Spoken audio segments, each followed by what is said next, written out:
राज्यात मंत्रिमंडळ विस्तार आणि खाते वाटप झालं। आता पालकमंत्री कोण, कुठलं पालकमंत्रीपद कुणाला अशी चर्चा गेले काही दिवस सुरू होती।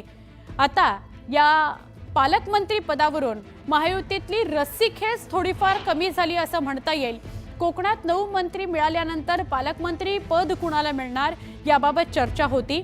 कोकणातील 7 जिल्ह्यांचा पालकमंत्री पदाचा फॉर्म्युला जवळपास निश्चित झालाय। या फॉर्म्युल्यामध्ये 3 पालकमंत्रीपद शिवसेनेकडे तर 4 पालकमंत्रीपद भाजपला मिळण्याची शक्यता आहे। सूत्रांकडून ही माहिती मिळते। भरत गोगावले पालकमंत्री होणार हे आता जवळपास निश्चित झालंय।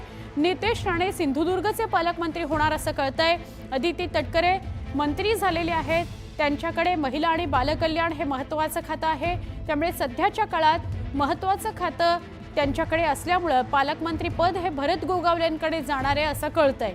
रत्नागिरीत उदय सामंत पालकमंत्री होण्याची शक्यता आहे।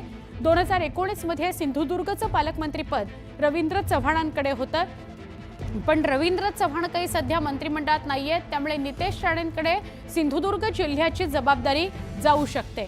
मुंबई भाजपकडे आणि ठाणे शिवसेनेकडे असणार आहे आणि त्यामुळे एकनाथ शिंदेंकडे ठाण्याचं पालकमंत्रीपद आणि भाजपच्या आशिष शेलारांकडे मुंबईचं पालकमंत्रीपद येऊ शकतं, सूत्रांनी ही माहिती दिलेली आहे।